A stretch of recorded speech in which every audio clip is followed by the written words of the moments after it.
আচ্ছা, আমরা শুরু করছি। সাউন্ডটাকে আবার একটু ক্লিয়ার কিনা আমাকে একটু জানাবেন।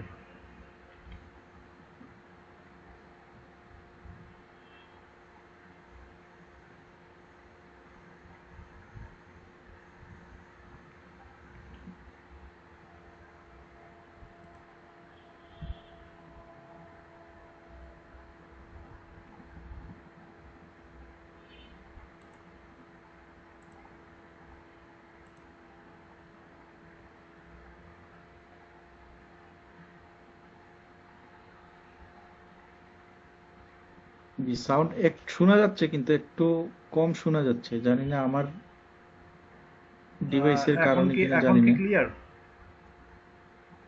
হ্যাঁ, আগের থেকে একটু বেটার এখন। আচ্ছা, আচ্ছা, আচ্ছা। আচ্ছা, ঠিক আছে, তাহলে আমি আহ, আহ, এভাবেই কথা বলতেছি, সমস্যা নাই। তাহলে হয়তো একটু আর একটু ক্লিয়ার হবে।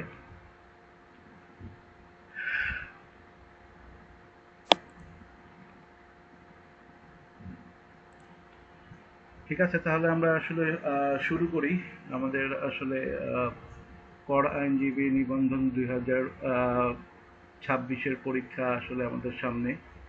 আহ, এখন পর্যন্ত আমাদের রেজিস্ট্রেশন চলছে। 21 তারিখ পর্যন্ত রেজিস্ট্রেশন হবে।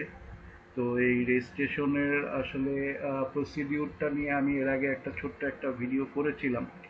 তো সেখানেও মোটামুটি চেষ্টা করেছিলাম যে বলার জন্য যে কোথায় কিভাবে কি কি করতে হবে। তারপরেও যদি কারো কোনো ধরনের এই রেজিস্ট্রেশন প্রসেস নিয়ে যদি কোনো ধরনের কোনো কথা বা কোনো কিছু যদি থাকে, তাহলে আমার সঙ্গে শেয়ার করতে পারেন। আমি ইনস্ট্যান্ট এই ব্যাপারে সহযোগিতা করার চেষ্টা করব ইনশাআল্লাহ। আর আমরা মূলত আমাদের এই কোর্সটা শুরু করার আগে আমি আমার পরিচয়টা একটু দিতে চাই এবং সকলের সঙ্গে একটু পরিচিত হতে চাই। যেহেতু আসলে ক্লাসটা হবে হচ্ছে গিয়ে দীর্ঘমেয়াদী, আমরা কমপক্ষে 20টা ক্লাসের আসলে চিন্তা ভাবনা করেছি।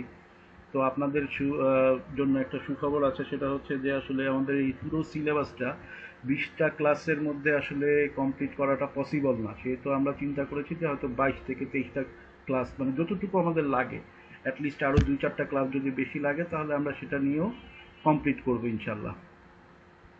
তো আমি বেসিক্যালি আমার পরিচয়টা একটু দেই এবং সেই সাথে সকলের পরিচয়টা একটু জানবো।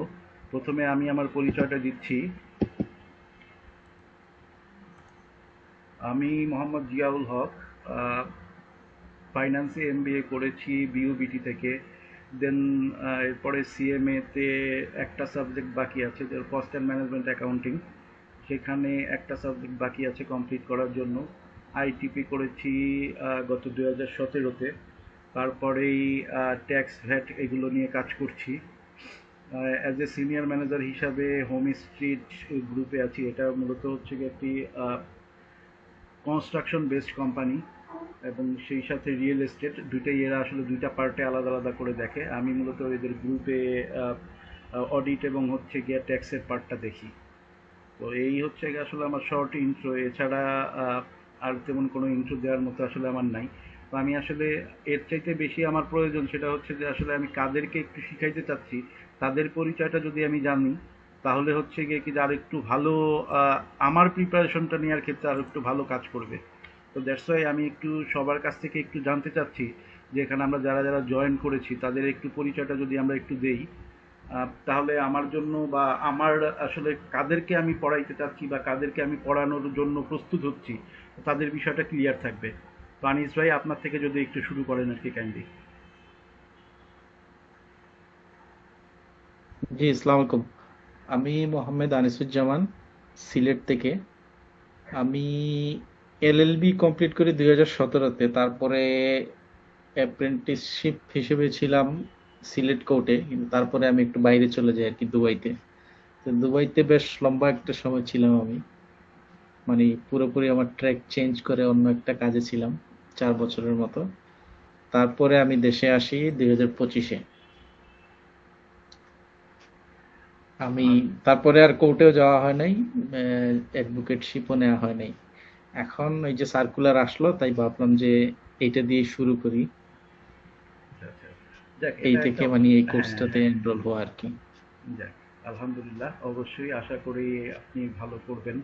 এবং সেই সাথে আহ, এখানে মূলত আমি একটা ছোট্টভাবে বলতে পারি, সেটা হচ্ছে যে আহ, এটা আসলে খুবই ইজি, আবার হচ্ছে গিয়ে কিন্তু অনেক ক্ষেত্রে ইজি না। যেমন আমি যদি গতবারের একটা এক্সাম্পল দিই, গতবার আমার যতটুকু দেখা বা হয়েছিল সম্ভবত 23 থেকে 24 হাজার মোস্ট প্রবাবলি এখানে এনরোল করছিল, রেজিস্ট্রেশন করছিল। এবং শেষ পর্যন্ত আমার জানা মতে হয়তো সেটা 13 হাজার বা 14 হাজার মনে হয় সার্টিফিকেট বিতরণ হয়েছে গতবার। দেখুন, চব্বিশে যে পরীক্ষাটা, যদি আমি ভুল না করি আর কি। যদি কোনো ভুল বা ইনফরমেশন গ্যাপ থাকে তাহলে যে কেউ একটু আমাকে এটা সংশোধন করে দিতে পারেন, বা হচ্ছে গিয়ে এটার সঙ্গে একটু অ্যাড করে দিতে পারেন, যাতে এটা আমার জন্য একটু পজিটিভ দিক থাকে। তো সেই জায়গা থেকে বলতে পারি যে 50-60% বা 70% আসলে এখানে পাশ করে। তো এখানে পাশ করার আসলে আমার, আমি যখন পাশ করি তখন আমার মূল মন্ত্রটা ছিল, যেহেতু আমি অ্যাকাউন্টিং ব্যাকগ্রাউন্ডের, তো সেহেতু আমাকে অ্যাকাউন্টিং দিয়েই আসলে বেসিক্যালি ভালোটা করতে হবে, থিওরির জায়গাটা আমি একটু কম পারতাম। তো আর একটা বড় বিষয় হচ্ছে, এখানে পাশ করার একটা ছোট্ট একটা টোটকা আছে। যদি এখানকার যারা আছেন আজকে, যারা জয়েন করেছেন, তাদের জন্য একটা ছোট্ট টোটকা যদি বলে দেই, সেটা হচ্ছে যে আপনারা যদি পারেন বাংলাটা অ্যাভয়েড করতে, দ্যাট মিন্স এখানে কোশ্চেন বাংলা হয় ঠিক আছে, আপনি যদি ইংলিশে পুরোটা লিখতে পারেন তবে আপনার পাস, এটা নিশ্চিত, এটা আমি আজকে গ্যারান্টি দিয়ে বলতে পারি।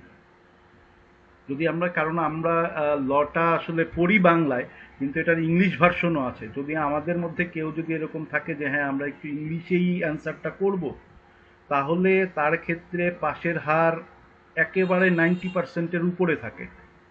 কারণ এখানে যারাই খাতা দেখে, আমি লাস্ট বেশ কিছু, যেহেতু এনবিআর এর প্রেসিডেন্ট আমাদের আইসিএমএবির, that means Abdur Rahman Khan sir, এছাড়া আরও বেশ কিছু মেম্বার এখানে আছে যারা আইসিএমএবির, কাস্টমসের যিনি আছেন ডিরেক্টর এই মুহূর্তে হচ্ছে গিয়া জিয়াউদ্দিন ভাই, তো উনিও আইসিএমএবি মেম্বার। তো ওনাদের সঙ্গেও যখন কথা হয়, তখন তাদের একটাই বক্তব্য থাকে যে তোমরা যদি পরীক্ষাটা একটু ইংলিশে দিতে পারো তাহলে তোমার পাস এখানে নিশ্চিত, এইটুকু তারা ইনশিওর করে।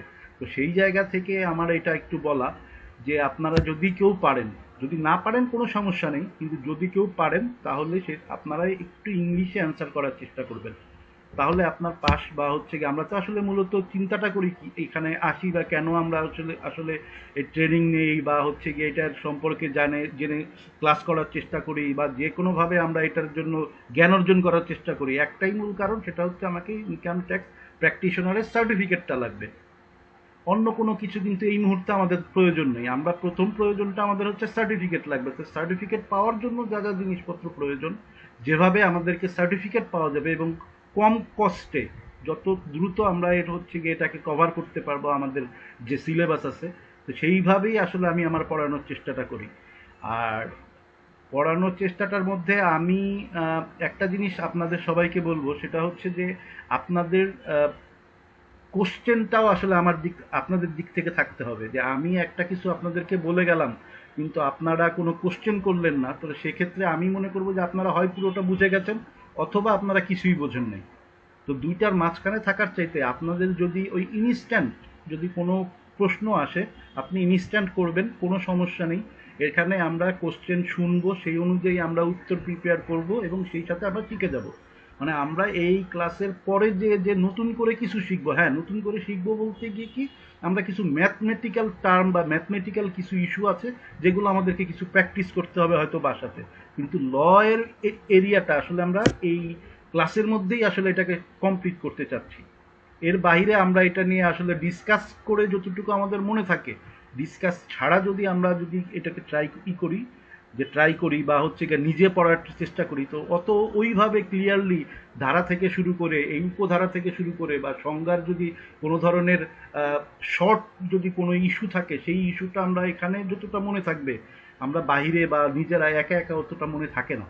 তো সেই জায়গা থেকে আমার বলা যে আপনাদের যদি কোনো ধরনের কোনো কোশ্চেন থাকে, তাহলে সেটা ইনস্ট্যান্ট আপনারা করবেন, এবং সেই সাথে সাথে আপনারা সেটাও শিখে যাবেন।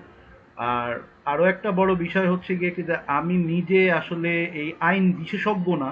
আপনাদের মধ্যে যেমন এই জানিস ভাই বললেন যে আপনি ল কমপ্লিট করেছেন, আপনি আমার চাইতে আসলে আইন ভালো জানবেন। আমি হয়তো হ্যাঁ টেকনিকটা বলে দিতে পারবো যে আপনি এই টেকনিকে আগান, এই টেকনিকে আগাইলে হয়তো আপনার জন্য এই সার্টিফিকেশনটা আপনার জন্য ইজিয়ার হবে। দ্যাটস এইটুকুই আমি পারবো, এর বাহিরে আসলে আপনাকে ধরে ধরে হ্যাঁ আমি আপনাদেরকে কিছু কোর্স ম্যাটেরিয়াল দিব। আমার যেহেতু আমি একটা একেবারে খুব আহ, বড় একটা কাজ আসলে হাতে নিয়েছি, আমি একটা বইয়ের চেষ্টা করতেছি, যদি এটা কমপ্লিট হয় আশা করি হয়তো কমপ্লিট হয়ে যাবে। তো এছাড়াও আপনাদের যে সলিউশনগুলো প্রোভাইড করা, যে আমি চেষ্টা করতেছি যে হয়তো অ্যাটলিস্ট 5টা থেকে 7টা মডেল কোশ্চেন আসলে প্রিপেয়ার করব, যেটার মধ্যে অলরেডি আপনারা দেখছেন যে আমি 2টা মডেল কোশ্চেন কিন্তু অলরেডি আমি দিয়েছি।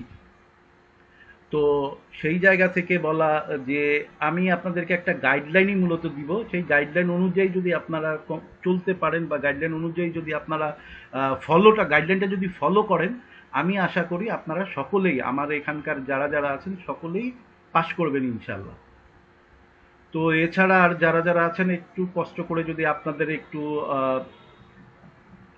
কি বলে পরিচয়টা একটু দিতেন তাহলে আমাদের জন্য একটু ভালো হতো, আমরা সবাই একটু জানতাম যে আসলে আমাদের সাথে সাথে কারা কারা আছে এই মুহূর্তে।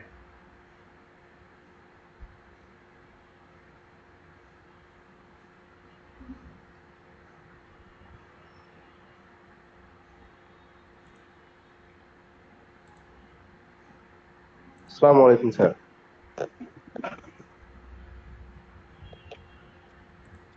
জি ওয়ালাইকুম আসসালাম, হ্যাঁ নাজির ভাই, হ্যালো একটু বলবেন আপনার সম্পর্কে একটু আর কি। স্যার, আসলে আমি অলরেডি আইটিভির জন্য অ্যাপ্লাই করছি, সাথে একটা প্রিপারেশন নেওয়ার চেষ্টা করতেছি এবং আপনার ক্লাস আজকেই প্রথম আর কি জয়েন করলাম। তো আমি বর্তমানে একটা গার্মেন্টসে আছি, সাথে প্রিপারেশন নিচ্ছি এক্সামের জন্য। আচ্ছা, আপনি আপনার যদি একটু এডুকেশনাল ব্যাকগ্রাউন্ডটা যদি একটু বলতেন। আমি বেগম রোকেয়া ইউনিভার্সিটি রংপুর থেকে বিবিএ এমবিএ কমপ্লিট করছি। যাক আলহামদুলিল্লাহ, যাক অ্যাকাউন্টিং ব্যাকগ্রাউন্ডের একজন পাওয়া গেল। আচ্ছা, জি জি। কারণ অ্যাকাউন্টিং ব্যাকগ্রাউন্ডের ওনাদের জন্য একটা বড় সুবিধা আছে, সেটা হচ্ছে যে এখানে মিনিমাম 30 মার্কসের মতো অলমোস্ট লাস্ট এক্সামগুলো যদি আমরা একটু দেখি, আমি এই একটু পরে 2টা স্লাইড পরে আমরা দেখব যে আসলে আমাদের লাস্ট এক্সাম প্যাটার্নগুলি বা কোশ্চেন প্যাটার্নগুলো আসলে কীরকম হয়।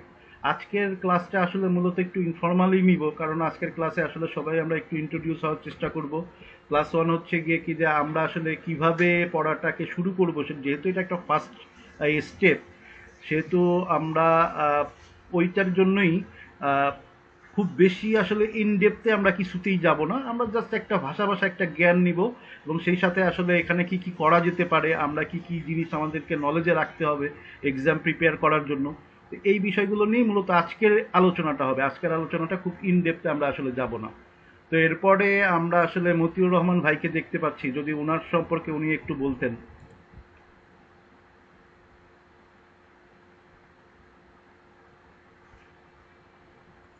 জি, আসসালামু আলাইকুম। আমি মতিউর রহমান বলছি, ঢাকা থেকে। আমি আমার এডুকেশনাল ব্যাকগ্রাউন্ড এলএলএম কমপ্লিট করা। একটা প্রাইভেট ফার্মে জব করছি এই মুহূর্তে। আর আইটিভির জন্য প্রিপারেশন এবং পরীক্ষা দেওয়ার মনস্থির করতেছি আর কি, এই জন্যই আপনার ক্লাসে জয়েন করা আজ ফার্স্ট। থ্যাংক ইউ আমাকে সুযোগ দেওয়ার জন্য।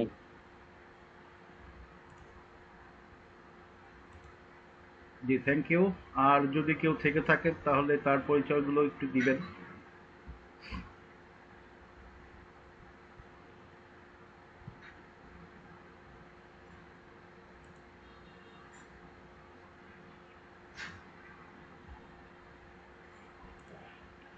আচ্ছা ঠিক আছে, আমরা তাহলে আসলে আমাদের এর পরবর্তী আলোচনাগুলোতে আমরা একটু যাই। আমরা মোটামুটি আমাদের পরিচয়টা একটু জানলাম যে বেসিক্যালি আমরা হয় এলএলবি থেকে বা এলএলএম করে এসেছি অথবা অ্যাকাউন্টিং ব্যাকগ্রাউন্ডের আমরা আছি। তো যাই হোক, সবাই আমরা এখানে লাস্ট এক্সামটা আসলে যেটা হয়েছে 2024 সালের এক্সামটা আমরা সবাই দেখেছি। এই এক্সামের জন্য আসলে খুব বেশি পড়াশোনার খুব একটা কারো প্রয়োজন পড়ে না। আহ, খুবই একেবারে গদবাঁধা টাইপের কিছু কোশ্চেন আসছে।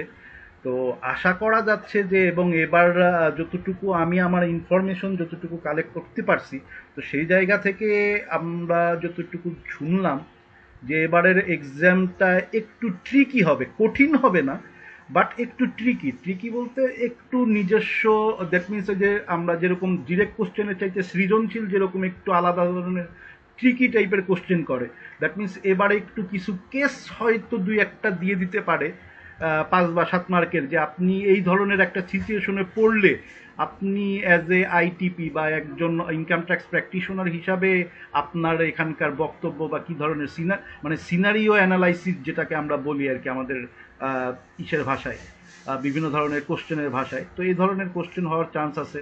একটু কঠিন আসলে ওভাবে বলবো না, যেহেতু এবারে 80 মার্কের এক্সাম হবে।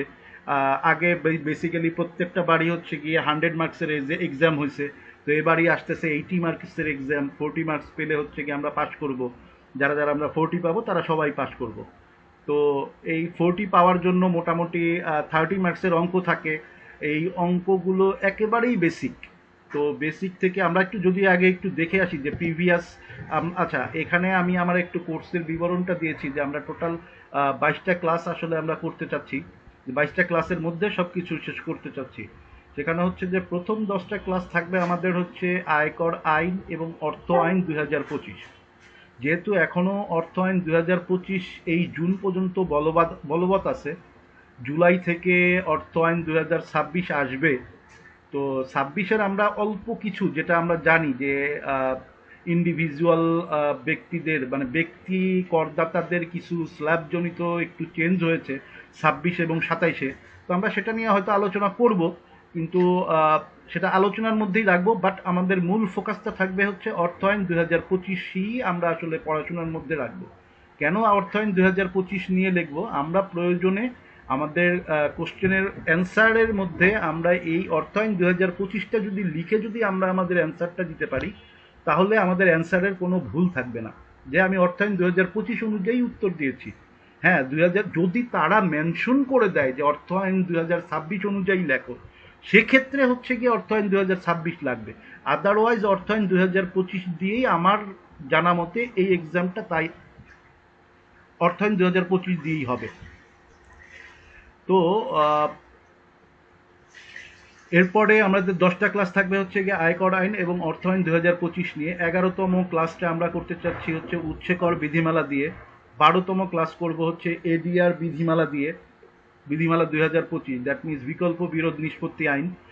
13তম ক্লাসে থাকবে আমাদের দানকর। দানকরে খুব বেশি জিনিস নাই, তবে আমরা একটা বা দুইটা অঙ্ক করার এখানে চেষ্টা করব, যদি আসে। কখনোই আসে নাই বা আসতে পারে। 14তম ক্লাসে আমরা হচ্ছে গিয়ে আয়কর আইন ও বিধির বাস্তব প্রয়োগ। এখানে ওই যে আমরা যে সিনারিও অ্যানালাইসিসের কথা যেটা আমরা একটু আগে বললাম যে এবার আসার সম্ভাবনা আছে, তো এখানে আমরা কিছু সিনারিও নিয়ে এখানে আলোচনা করব। দেন হচ্ছে 15তম এবং 15 থেকে 17তম ক্লাস, দ্যাট মিনস 3টা ক্লাস আমরা আসলে রেখেছি হিসাব বিজ্ঞানের যে আমাদের ব্রাউমিল আছে, অথবা হচ্ছে গিয়ে আমাদের একেবারে বেসিক যে ইনকাম স্টেটমেন্ট বলি, ব্যালেন্স শিট বলি। আর একটা বড় বিষয় হচ্ছে গিয়ে কি যে আমি বাংলাতে একটু দুর্বল, মানে অ্যাটলিস্ট অ্যাকাউন্টিংয়ের এরিয়াতে। কারণ আমি বাংলাতে কখনোই অ্যাকাউন্টিং করি নাই, আমি অ্যাকাউন্টিং পুরোটাই আসলে আমার পুরো জার্নিটাই অ্যাকাউন্টিংয়ের হচ্ছে ইংলিশে। যার কারণে বাংলা কিছু ওয়ার্ড আছে যে ওয়ার্ডগুলো আমার জন্য একটু বুঝতে কষ্ট হয়। যদিও আপনাদের জন্য আমি বাংলাতেই ট্রাই করব বাংলাতে বলার জন্য। যেমন এখানে ব্যালেন্স শিট মানে উদ্ধৃত পত্র, ইনকাম স্টেটমেন্ট মানে লাভ ক্ষতি। তো এই জাতীয় যে শব্দগুলো আছে আমি নিজে বুঝে নেই, বাট আসলে আপনাদের সঙ্গে আমি একটু ইংলিশেই হয়তো ইউজ করব। যদি আপনাদের বুঝতে কোনো প্রবলেম থাকে তাহলে সেক্ষেত্রে আমাকে একটু এই জায়গাটা ক্লিয়ার করে দেবেন, তাহলে আমি সেটাও আপনাদের সঙ্গে শেয়ার করে নিব। তো দেন 18 এবং 19তম ক্লাস হবে হচ্ছে বাংলা এবং ইংরেজি নিয়ে, এবং 20 থেকে 22তম ক্লাস যেটা হচ্ছে মোস্ট ইম্পর্টেন্ট। লাস্টের 3টা ক্লাস আমি রেখেছি যে বিগত বছরের যে প্রশ্নগুলো আছে তার উত্তরগুলো সলিউশন করা, তার উত্তর নিয়ে আলোচনা করা, পরীক্ষাটা আমরা কিভাবে দিব তার কৌশল নিয়ে আলোচনা করা, এবং 5টা মডেল কোশ্চেন নিয়ে আমরা সেটাকে সমাধান করব লাস্ট 3টা ক্লাসে। তো এই হচ্ছে মোটামুটি আমাদের ক্লাসের টোটাল 22টা ক্লাসের আসলে কোর্স বিবরণী। দেন আমরা হচ্ছে গিয়ে এখন আমরা দেখতে পাচ্ছি আসলে যে আয়কর আইনজীবী নিবন্ধন পরীক্ষার যে লাস্ট 5টা পরীক্ষা হয়েছে, 96, 2007, 2012, 2017, 2024, যদিও এর মধ্যে 1999-তে একটা পরীক্ষা আছে, ওটার আসলে কোশ্চেন বলি বা হচ্ছে গিয়ে ওর বিষয়বস্তু আমি আমার পিডিএফ আকারে আপনাদের সঙ্গে শেয়ার করে দেব। তো সেই জায়গাতে আপনারা একটু দেখে নিতে পারবেন যে 2019-এর 1999 সালের আসলে কোশ্চেন এবং তার সলিউশনটা কীরকম আছে। তো এখানে যদি আমরা এই পরীক্ষার কোশ্চেনের প্যাটার্নটা যদি দেখি, তো একটা জিনিস আমরা শিওর হয়ে যাচ্ছি যে আয়কর আইন থেকে আমাদের কোশ্চেন আছে, এটা মাস্ট, প্রতি বছরই আছে। সেই সাথে যদি আমরা হিসাব বিজ্ঞান থেকে দেখি যে লাস্ট 3টা বছর আমরা হিসাব বিজ্ঞান থেকে কোশ্চেন পেয়েছি। এছাড়া বাংলা এবং ইংরেজি লাস্ট 3টা বছরে ভালো কোশ্চেন আসছে। বিশেষ করে গতবার 15 মার্ক করে কোশ্চেন আসছে। 2017-তে 10-10, যেবার হচ্ছে গিয়ে আমার সময় ছিল। এছাড়াও আয়কর আইন ও বিধির প্রয়োগ এই জায়গাতে দেখেন 2024 সালে কিন্তু 20 মার্কের কোশ্চেন আছে, 20 মার্কস। দানকর থেকে 5 মার্কস ছিল 2024-এ। কোশ্চেনের প্যাটার্নগুলো যদি আপনি দেখতে থাকেন যে 1996 সাল থেকে 2024, এটা কিন্তু আয়কর, দ্যাট মিনস এনবিআর, তাদের নিজেদেরকে প্রিপেয়ার করতেছে খুব চমৎকারভাবে যে আসলে এই পরীক্ষাটা কত আরো সুন্দর করা যায়, কত আরো নিখুঁত করা যায়। তো সেই জায়গা থেকে যদি দেখেন যে এর 96-তে অনলি 4-5টা টপিকের উপরেই আসলে পরীক্ষা হয়েছে, 2007-এও সেম, 2012-তেও তাই, 2017-তে এসে টপিকগুলো আসলে খুব